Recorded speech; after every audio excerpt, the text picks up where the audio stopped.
انسان کو عزت دی جائے۔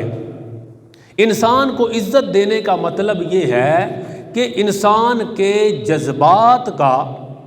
اور اس کی مذہبی وابستگی کا بھی احترام کیا جائے۔ تکریم انسانیت کا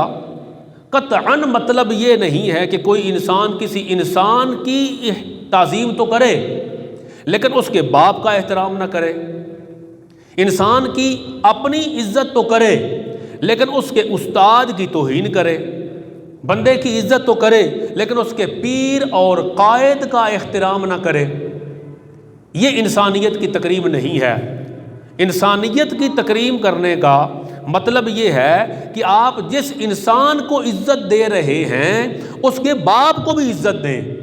اس کے استاد کا بھی احترام کریں، اس کے پیر اور قائد کو بھی عزت کی نگاہ سے دیکھیں، اور اس کی تنظیم ہے، اس کی جماعت ہے، اس کی وابستگی، اس کا بھی احترام کریں۔ یعنی تکریم انسانیت کا مطلب یہ ہے کہ جس کی عزت کی جا رہی ہے اس کی وابستگی کی بھی تعظیم کی جائے۔ مثلا کوئی آدمی جس کی آپ عزت کر رہے ہیں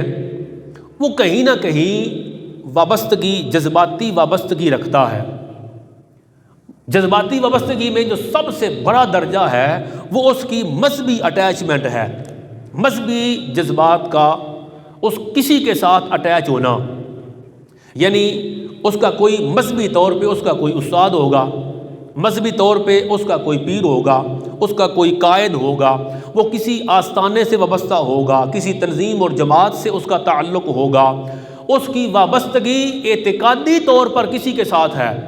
تو اس کا احترام کرنے کا مطلب یہ ہے کہ اس کی وابستگی کا بھی احترام کیا جائے، اس لیے کہ اسے فقط اپنی عزت عزیز نہیں، اپنے سے وابستہ ہر ایک کی عزت کو وہ اپنی عزت سمجھتا ہے،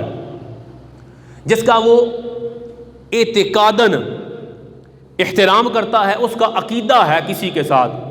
اس کا عقیدہ اللہ رب العزت کے ساتھ ہے، اس کا عقیدہ اللہ کو نہیں مانتا، وہ کسی اور کی پرستش اور پوجا کرتا ہے، وہ بتوں کی پوجا کرتا ہے۔ آخری حد تو یہ ہے نا کہ اس کی وابستگی مذہبی طور پر بتوں کے ساتھ ہے۔ اب ہمیں حکم دیا گیا کہ وہ اگر کسی بت کی بھی پرستش اور عبادت کرتا ہے، آپ اس کی اس مذہبی وابستگی اور مذہبی جذبات کا آپ احترام کرتے ہوئے اس کے جھوٹے بتوں کو گالی نہ دیں جن سے وہ وابستہ ہے، جن کی وہ پرستش اور پوجا کرتا ہے۔ تکریم انسانیت کا مطلب یہ ہے کہ جس کی عزت کی جا رہی ہے اس کے مذہبی جذبات کی بھی عزت کی جائے۔ اللہ کا قرآن اس مسئلے پر بڑی واضح رہنمائی فرماتا ہے۔ سورۃ الانعام آیت نمبر 108 اللہ کریم فرماتا ہے وَلَا تَسُبُّوا الَّذِينَ يَدْعُونَ مِن دُونِ اللَّهِ، اور جنہیں یہ لوگ اللہ کے سوا پوجتے ہیں انہیں گالی مت دو۔ اللہ کے علاوہ جس کسی کی بھی یہ عبادت کرتے ہیں کافر، وہ بتوں کی عبادت کرتے ہیں، وہ چاند کی عبادت کرتے ہیں، سورج کی پرستش اور پوجا کرتے ہیں، مظاہر فطرت کی وہ عبادت کرتے ہیں، اللہ کے سوا اللہ کا قرآن فرماتا ہے جس کسی کی بھی وہ عبادت کرتے ہیں، تم جس کی وہ عبادت کرتے ہیں لا تسبوا، اسے گالی نہ دو۔ جب تم اس کی جس کی وہ عبادت کرتا ہے اس اٹیچمنٹ پر گالی بکو گے تو کیا ہوگا؟ فَيَسُبُّ اللَّهُ، فوراً وہ تمہارے اللہ کو گالی دے گا۔ جب تم کسی کے جھوٹے ناخدا کو گالی دو گے، جھوٹے بتوں کو گالی دو گے تو فوراً فَيَسُبُّ اللَّهُ، وہ تمہارے اللہ کو گالی دے گا عدوا، دشمنی میں، بغیر علم، اسے علم نہیں اللہ کون ہے، اپنی جہالت کی بنیاد پر، دشمنی کی بنیاد پر وہ تمہارے سچے خدا کو گالی دے گا اگر تم اس کے جھوٹے ناخدا کو گالی دو گے۔ یہ کیا ہے؟ ہمیں سکھایا گیا کہ